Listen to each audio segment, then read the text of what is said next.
Alicia and I are here sharing with you our knowledge and experience with children and families that have ADHD. In this section, this is interesting. Alicia and I will talk about executive function development from preschool through high school, so you have an idea of what that looks like. And we'll talk about the implications for understanding ADHD. You know, we are Montessori teachers. You are in a Montessori training program to be a teacher either 6 to 12 or 6 to 9.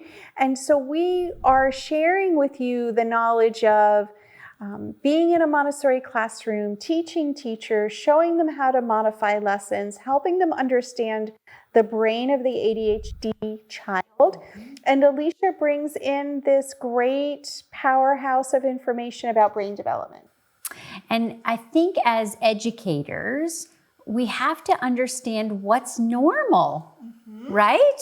In order to really identify things that may not be working for a child, or maybe delayed, or really just we question like what it is. We have to understand developmentally what is normal. So since we're talking about the frontal lobe and our executive functions and how ADHD interferes with the development of the frontal lobe, we have to understand what's typical.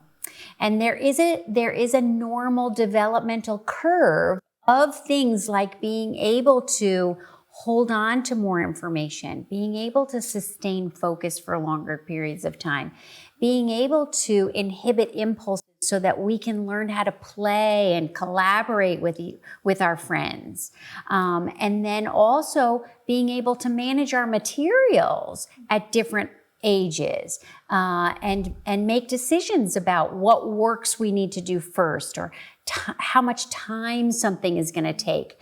That's all executive functions. So what's typical? So the development of executive functions and frontal lobe from a 3 and 4-year-old perspective. I love primary age children. It's my absolute favorite. I love being in the classroom with little ones.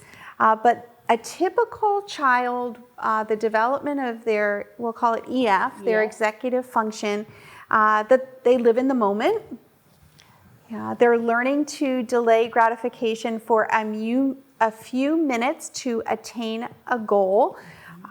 They're able to hold on to an idea and think beyond distractions. So if we're doing a lesson and something's happening over here in the classroom, I'm able to keep my flow and my train of thought in play or work.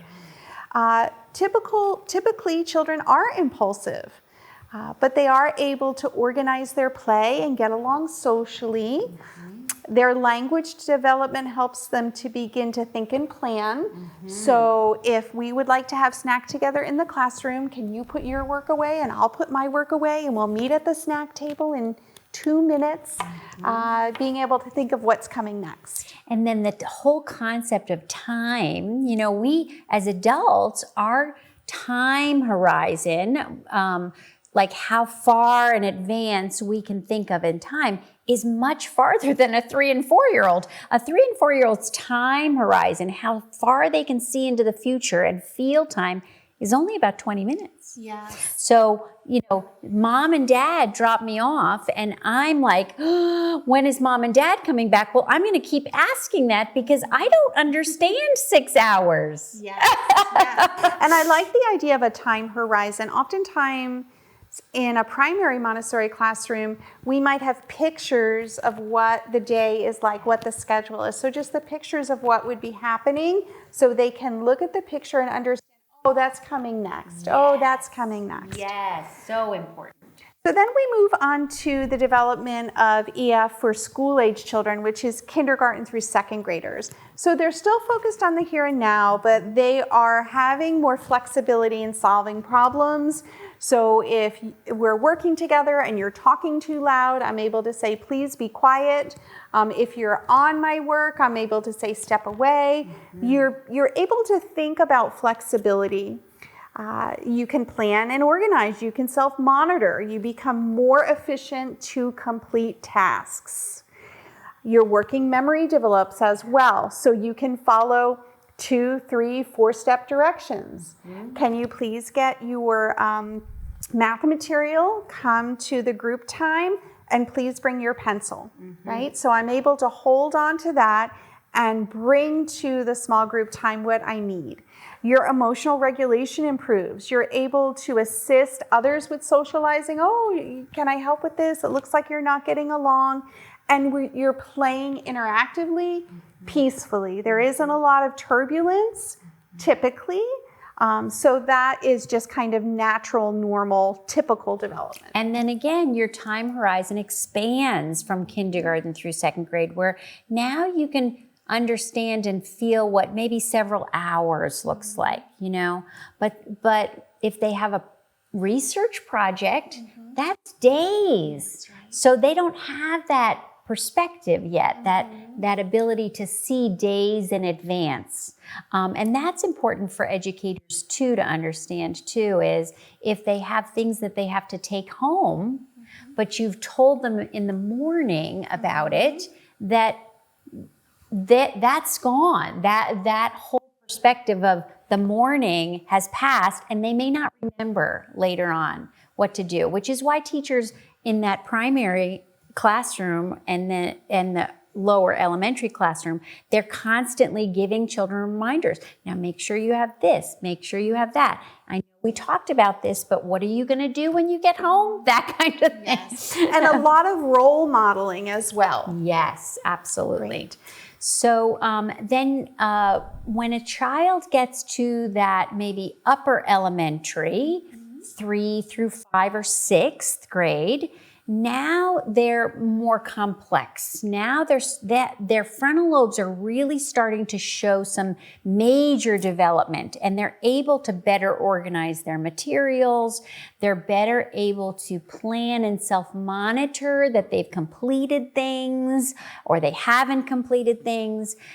It still requires check-ins from teachers. You know, did you complete your morning work? And let's make sure that that's done. Or pairing them with somebody with higher executive functions like a peer to say, let's double check and make sure your morning work is completed.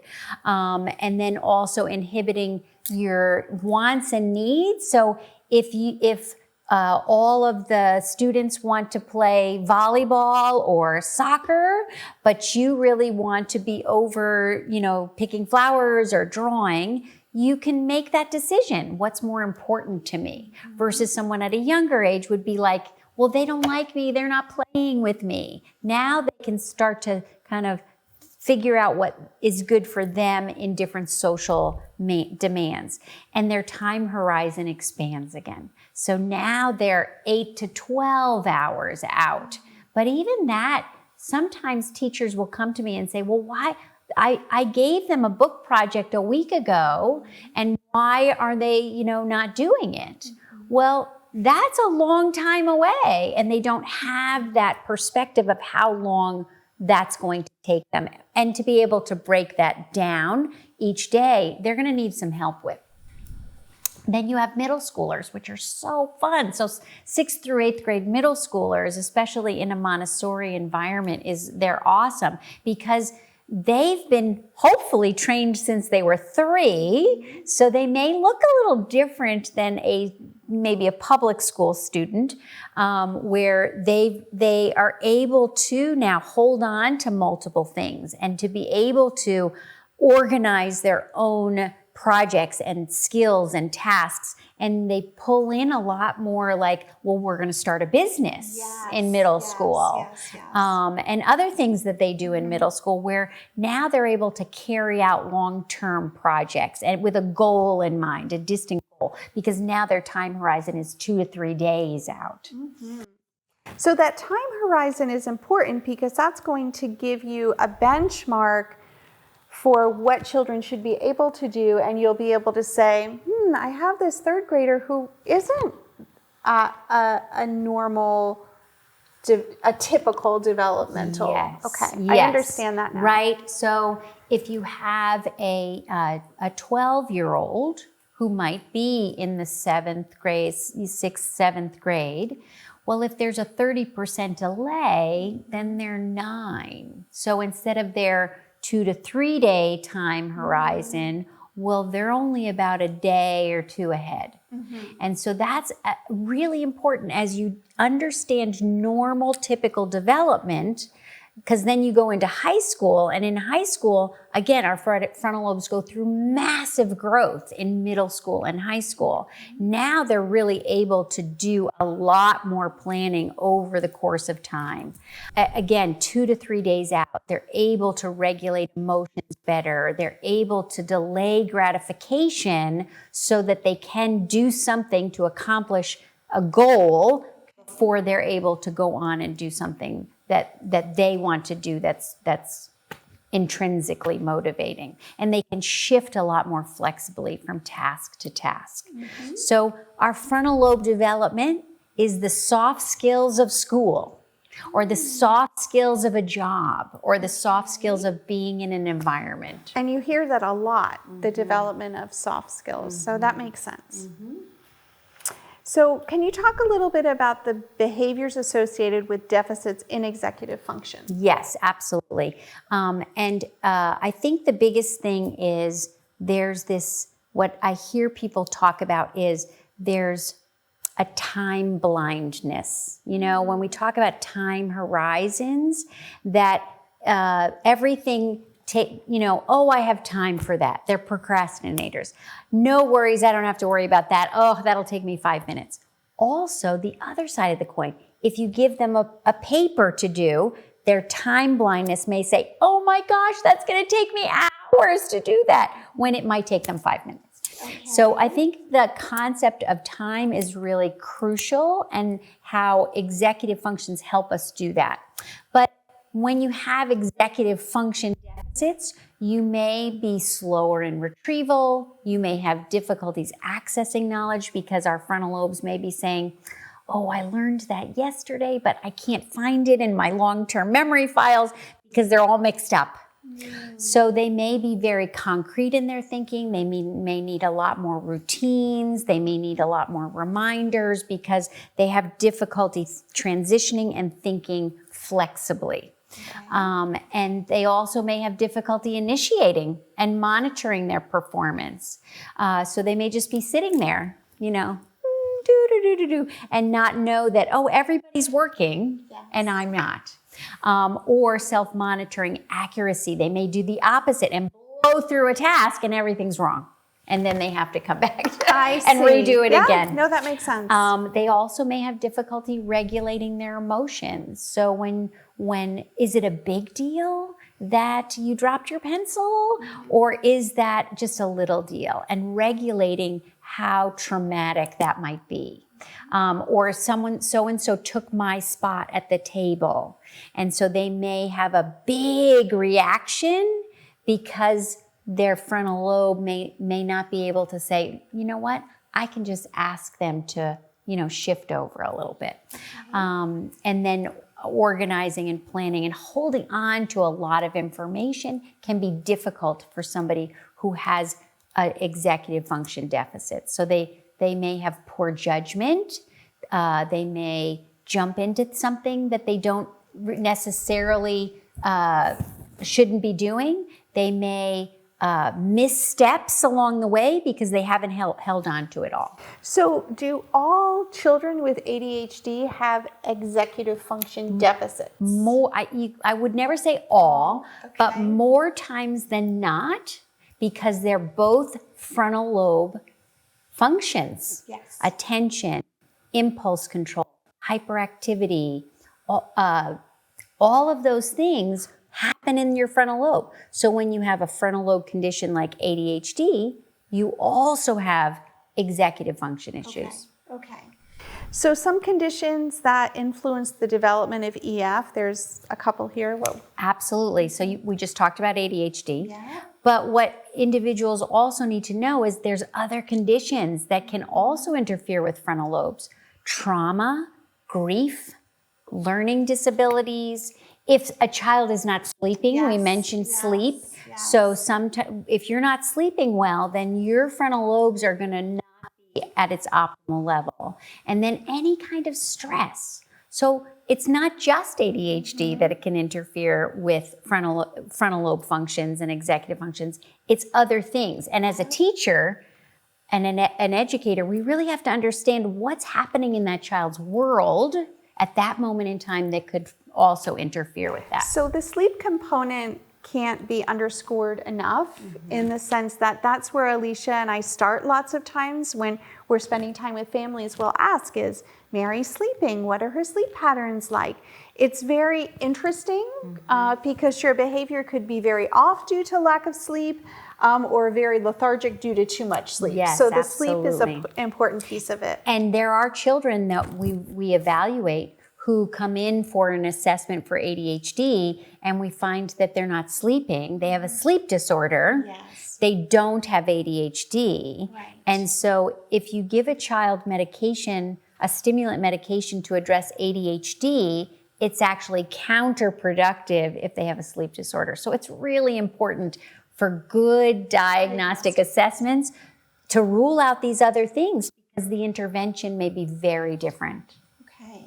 So signs to look for with inattentive and hyperactivity in the classroom. So as you're sitting in your classroom, those are your second or your third graders that can't sit still, right? And developmentally, that is something that they should be able to do, not for extended periods of time, but as they're completing their work, they might be tapping, they might be standing, they might be in motion, poor concentration, the ability to stick with a task and get it done. And you say, can I help you back to that lesson? You're redirecting them. They are easily distracted. So as you go through your morning work cycle, those are going to be the children that are not going to be able to share what they've accomplished during the morning work cycle because they haven't taken a work from beginning to completion. So that incomplete work is another sign of this executive function. They have anxiety. We were just talking about that if you're having difficulty, you're anxious. Because you're being told, pay attention, now get back to work. Why did you do that when I just told you not to? And so children are like, well, I'm ineffective. So their anxiousness will escalate. And in a Montessori classroom where you're providing that emotional support, you're giving the children what they need in the environment, they're still feeling that way. Absolutely. I had a little boy say to me one time, Zachary, he was in third grade, and he said, I just have every day that I can't do anything right. Yes. And because it's just not the feedback they're getting from the guide in the classroom, they're getting feedback from all of their peers. Right. And so then we had to have a community meeting and talk about how Zachary feels, that we don't want him to feel that way, but we're overreacting to his behavior as well. So those are signs to look for with the inattentive piece. So Alicia and I are winding down this part of our session on ADHD. When we come back, we'll dive into case studies of children that we've worked with at the Montessori school and what interventions and modifications have been put in place for the children, not just to do well, but to thrive. Yes.